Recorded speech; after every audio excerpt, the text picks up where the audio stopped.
Hello, my name is Mariella'sMusicTherapy. I'm a uni student at the University of Gloucestershire, student number 4109780, and today I'm just going to be talking about the scientific effect that music therapy has on the brain. So the first thing that happens to the brain when we listen to music is through the occipital lobe. This occipital lobe, located in our cortices, actually has the role of producing images, what we see when we close our eyes whilst listening to music. You may picture a mountain or the sea or something entirely different, but it is the occipital lobe that brings your mind to see it. Then we have what is called the frontal lobe, which is analysing that music and feeding us the information, the data, that tells us what this piece of music is, who may be playing it, wondering what key it may be played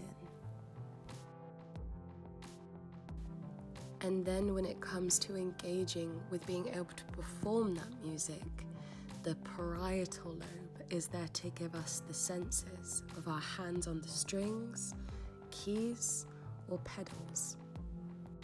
Then you have the auditory cortex, which you will find located in the temporal lobe. This is where we process sound, so of course this is always keeping the lobe very active.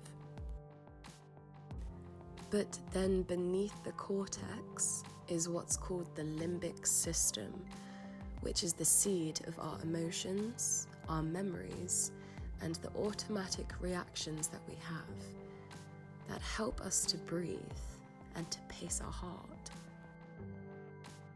It's these three functions that occur in a very primitive part of our brain, but are automatically activated once we listen to a piece of music. That means a great deal to us. You've probably heard about neurochemicals such as serotonin and dopamine.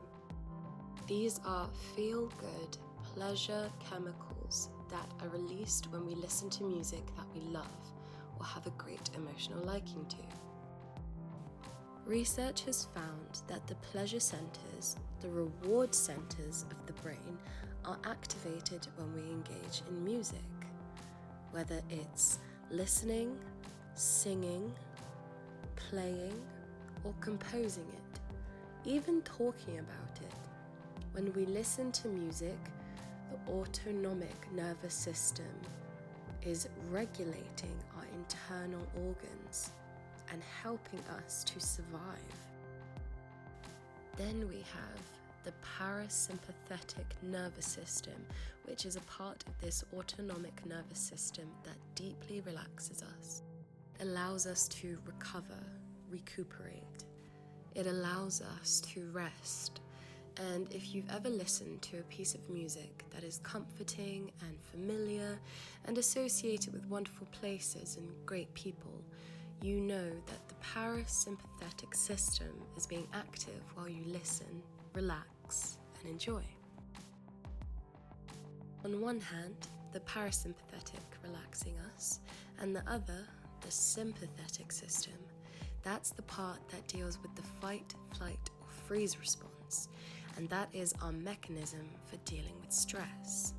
And the chronic stress that comes with being in a state of threat is what causes diseases such as hypertension, heart attacks, and heart disease, gastrointestinal disorders.